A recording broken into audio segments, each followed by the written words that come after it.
Soy el abogado agrario Ramón Herrera Chela. Les dejo el WhatsApp 6691 13 70 43. Repito, 6691 13 70 43 para que en caso de que tengas alguna pregunta o te quieras integrar al grupo para que te compartan información relacionada con el tema de hoy. Y en YouTube tecleas Ramón Herrera Chela y te remite directamente al canal donde puedes encontrar casi 300 videos como el de hoy, que aborda en esencia cuestiones prácticas de lo agrario.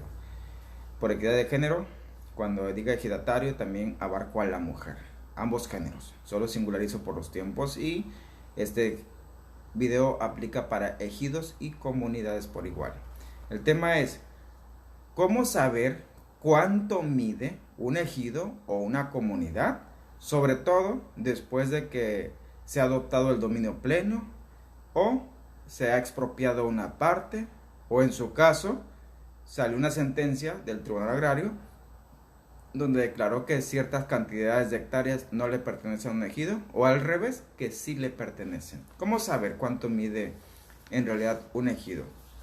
Vayamos al principio, no tan remoto. Nos vamos a posicionar cuando se empezaron a celebrar las asambleas de delimitación, de destino y asignación de tierras dentro de los ejidos y comunidades, la ADAT o ADATE le llamamos.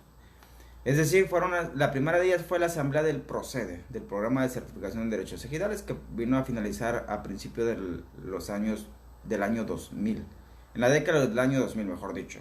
Después, como quedaron algunos ejidos rezagados, vino la continuación, FANAR, y actualmente existe el RAJA. Es un programa similar al del PROCEDE, pero se encarga especialmente de las zonas urbanas. Pues bien, se celebra pues esa asamblea, que debe ser por cierto de formales especiales. Coloquialmente los ejidatarios también le llaman asambleas duras, porque una vez que se celebran es difícil que la modifiquen, al menos que vengan por órdenes de un tribunal agrario, siempre y cuando se acredite el motivo y por ahí se reúnen ciertos requisitos. También les llaman asambleas del INEGI, porque sobre todo allá por 1993-94 el INEGI era la única dependencia pública federal que disponía de la información geográfica o cartográfica que se requeriría para hacer este tipo de trabajos. También les llaman asambleas de asignación de tierras, de repartición de tierra, porque esa era la finalidad, darle pues certeza jurídica a la tenencia de la tierra.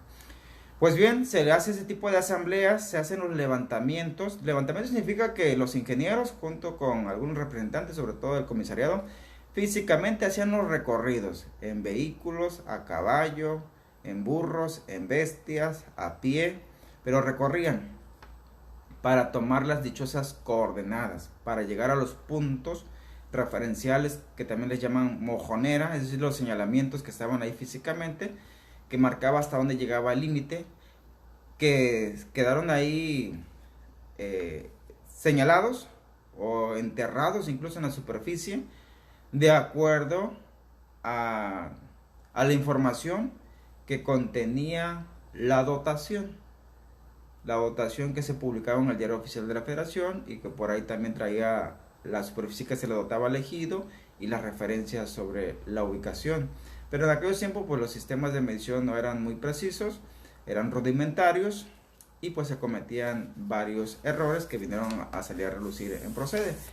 Durante los programas de PROCEDE, ningún ejido reportó exactamente la superficie que venía en la dotación, o en las resoluciones que emitía en su momento la Secretaría de Reforma Agraria a través de la Comisión Agraria Mixta.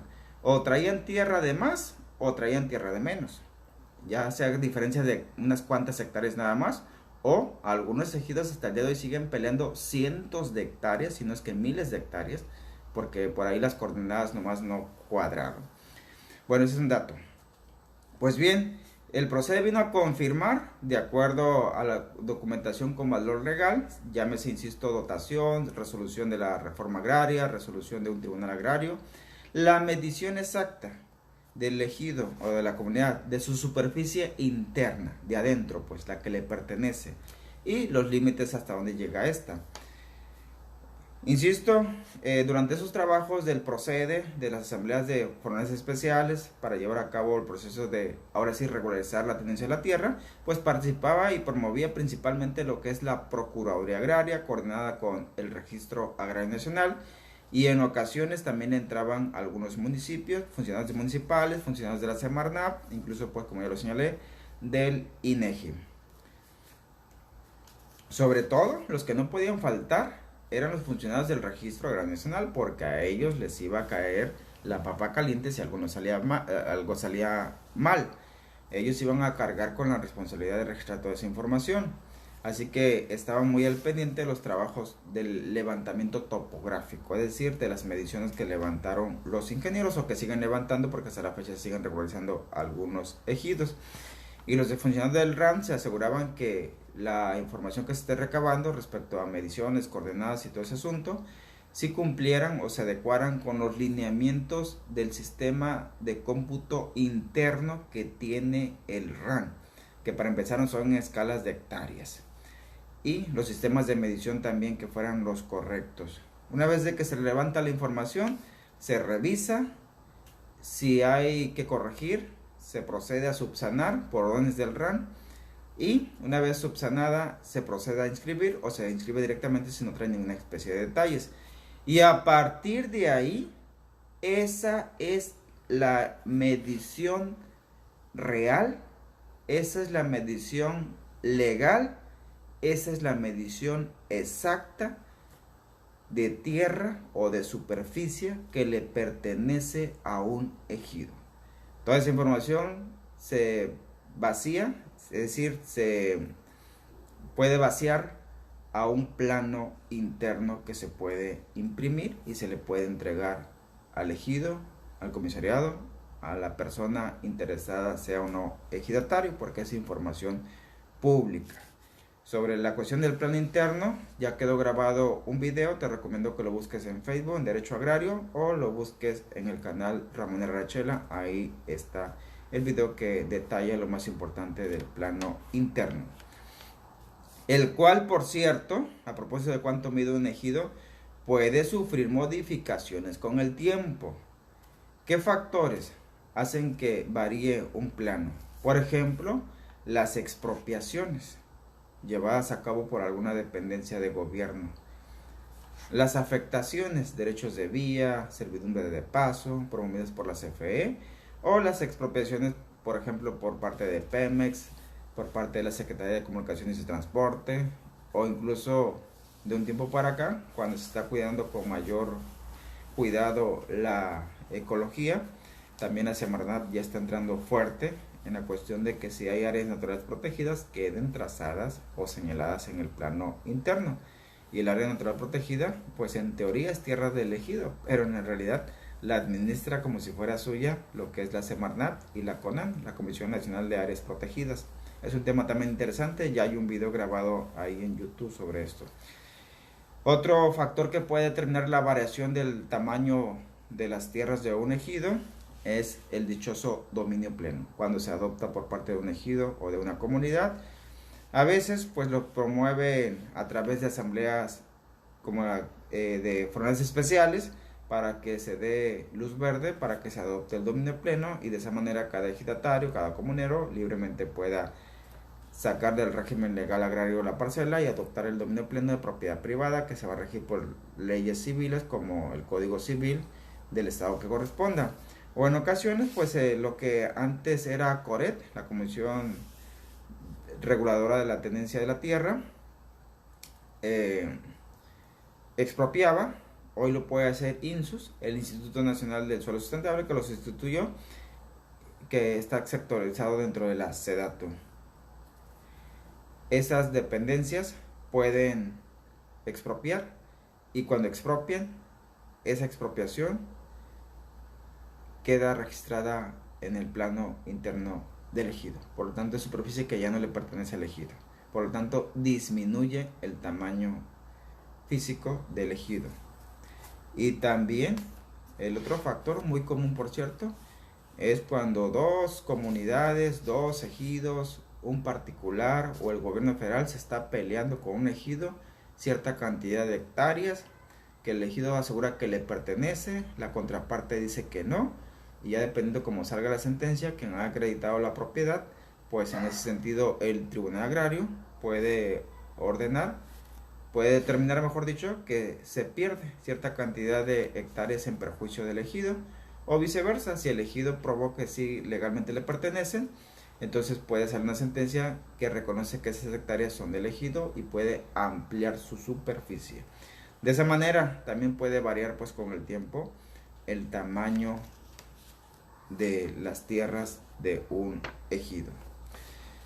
Sumamente importante, una vez que ingresa la información del plano o de la información que se recabó en el campo o de la sentencia que viene del Tribunal Agrario o del informe que remite Pemex, CFE, Secretaría de Comunicaciones y Transportes, Semarnat, entonces el RAN revisa y si lo aprueba, lo inscribe. Eso significa que a partir de ahí ya es responsabilidad del RAN el manejo de dicha información y proporcionarla porque adquiere el rango de información pública. Pues así las cosas, conclusiones interesantes.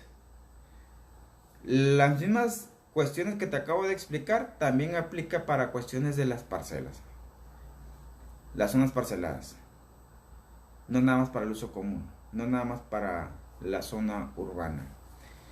Y el RAN no es responsable si la información topográfica o de superficie de un ejido o una comunidad no está actualizada. No es problema del RAN. El RAN modifica a partir de que le hacen llegar la información y que ésta se apega a los lineamientos para poderla calificar y no contraviene las disposiciones del reglamento interno del RAN ni las de la ley agraria. De modo que si está actualizada la información de un ejido dentro del RAN, pues legalmente ese es el tamaño de un ejido. Si no está actualizada la información del RAN, no es problema del RAN y de manera legal va a ser el tamaño del ejido de acuerdo al plano que aparezca.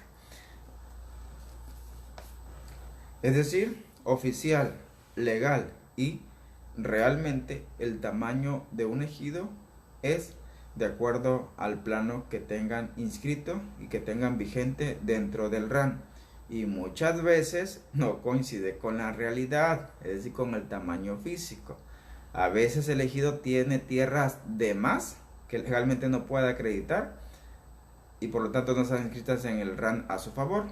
O a veces tiene físicamente tierras de menos porque por ahí se le metieron, ni cuenta se dio, recorrieron cercos, o el vecino, el ejido vecino, la comunidad vecina asegura que esa superficie es de él, la invade y el ejido afectado o perjudicado no hace nada. No obstante que legalmente sí pueda ir a demostrar ante el Tribunal Agrario que esas hectáreas son del ejido y basta con que lleven el plano del RAN y la demás sustento documental que ahí obra en el RAN. A veces los conflictos por el tamaño de un ejido, una vez que se dicta sentencia por el Tribunal Agrario, que es la única autoridad competente por cierto, a veces por excepción lo es el juez de distrito, sí se puede ordenar que se recorran físicamente los límites, las mojoneras. Y por último, también importante, durante los trabajos del procede, muchos ejidos y comunidades tenían agarradas tierras de más, como coloquialmente se dice, y no pudieron acreditar legalmente que les pertenecían o que eran dueños o propietarios de esa superficie que tenían de más. Entonces los ingenieros, pues para salir del apuro, se les ocurrió que sí les iban a medir esa zona que tenían en posesión y le llamaron achuramiento, que es como un anexo, por así decirlo, pero que no acreditaron la propiedad, pero sí vieron ahí que la tenían en posesión, con ganado, con siembra, etcétera, o hasta con vivienda, y las sombrearon, las dibujaron en el plano interno, pero las sombrearon, y ahí le señalaron, especificaron en el mismo plano que eran achuramientos, tierra en posesión del ejido, que no pudieron acreditar en el momento de la medición. Entonces legalmente esa superficie achurada no es del ejido, es la que aparezca en el plano y que el RAN reconozca que sí le acreditaron que es la propiedad del ejido. Pues así las cosas, deja tus preguntas, deja tus comentarios, haz, tus saludos también, muy importante, y nos vemos en el siguiente video de la serie.